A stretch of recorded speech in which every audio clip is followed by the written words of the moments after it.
Donc, situation d'intégration, commentaire de document. Un groupe de jeunes burkinabés discute de l'évolution politique de leur pays depuis les indépendances. Ils mettent un point d'honneur sur la révolution sankariste en vantant ses mérites. En tant qu'élève de terminale, tu veux apporter ta contribution. À partir du document ci-dessus et de tes connaissances, produis un texte sur cette période importante de l'histoire du Burkina Faso. Arrivé donc au pouvoir le 4 août 1983 avec un groupe de jeunes officiers, Thomas Sankara engage son pays dans une révolution pour changer profondément les mentalités et amener son peuple à compter d'abord sur ses propres forces. Avec ses camarades de lutte, il met en œuvre une politique volontariste en lançant de grands chantiers dans des domaines comme l'agriculture, l'élevage, l'éducation, la santé et les infrastructures, avec des résultats somme toute appréciables. En seulement 4 années d'exercice du pouvoir, le président d'un des États les moins nantis de la planète parvient ainsi à montrer à la face du monde que la pauvreté n'est pas une fatalité et qu'il est possible à chaque peuple de produire et d'être autosuffisant, pour peu qu'il sache libérer son génie créateur et valoriser ses propres ressources humaines. Patriote, intègre et courageux, Tom Sank, qui rêvait de changer le destin des peuples du continent noir par une exportation de sa révolution, est vite confronté aux maîtres du monde. Les idées progressistes, chevillées au corps, grand orateur, Sankara ne ratait aucune tribune pour faire le procès de l'impérialisme et ses valets locaux. En outre, il était d'une rigueur inflexible dans la gestion des affaires de l'État. Adama Ouedraogo dit Damis, dans Blaise Compaoré, de l'ascension à la descension.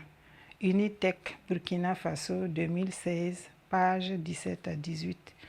Consigne 1. À partir du texte et de tes connaissances, explique les acquis de la révolution sankariste. 2. Analyse les facteurs externes de la chute du régime de Thomas Sankara. 3. À l'aide de 2 exemples, montre que les idées défendues par Thomas Sankara sont toujours vivaces au sein de la jeunesse africaine. Donc, après l'introduction qui respecte la méthodologie, nous passons aux réponses aux questions. Vous voyez qu'au tableau, j'ai mis des numéros. C'est pour que vous sachiez à quoi correspond chaque réponse. Mais dans votre rédaction, vous ne devez pas produire des numéros parce que c'est un texte que vous devez produire. Et lorsque vous passez de la réponse d'une question à une autre question, vous faites tout simplement une phrase de transition et puis alinéa pour passer à l'autre question, de manière à ce que chaque question constitue un paragraphe. Dans la première question, on demande, selon le texte, expliquer les acquis de la révolution sankariste. En tout cas, le texte fait ressortir plusieurs acquis, des acquis économiques, comme par exemple le développement de l'agriculture, le développement de l'élevage, la construction d'infrastructures. Au niveau des infrastructures, nous pouvons citer que c'est au temps de Thomas Sankara que les cités ont été construites, des logements sociaux pour favoriser l'accès à des logements décents pour, en tout cas, les populations aux revenus modestes. Il y a aussi des acquis sur le plan social, comme les vaccinations de masse contre les épidémies, la sensibilisation à produire et consommer burkinabé, l'institution du sport de masse, parce qu'on pense que c'est lorsqu'un individu est en bonne santé que cet individu-là peut se donner entièrement au développement de son pays. Donc le sport de masse, le sport contribue à forger en tout cas un organisme sain. Sur le plan politique, on peut noter aussi des actions importantes comme le changement de nom, des symboles et de l'hymne du pays, la lutte contre la corruption avec l'institution des tribunaux populaires de la Révolution.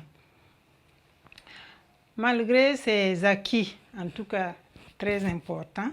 Le régime de Thomas Sankara a connu donc sa chute en 1987, et cela pour plusieurs facteurs, des facteurs à la fois internes et externes.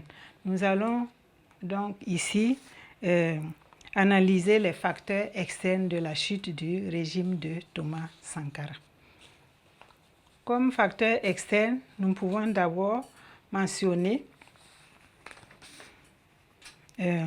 selon les textes, la volonté de Thomas Sankara d'exporter sa révolution pour changer le destin du continent. Donc Thomas Sankara voulait que la révolution qu'il a menée pour changer les mentalités en faveur d'un développement du Burkina Faso soit exportée ailleurs, que les autres peuples d'Afrique épousent les mêmes idées afin qu'ensemble on puisse développer le continent.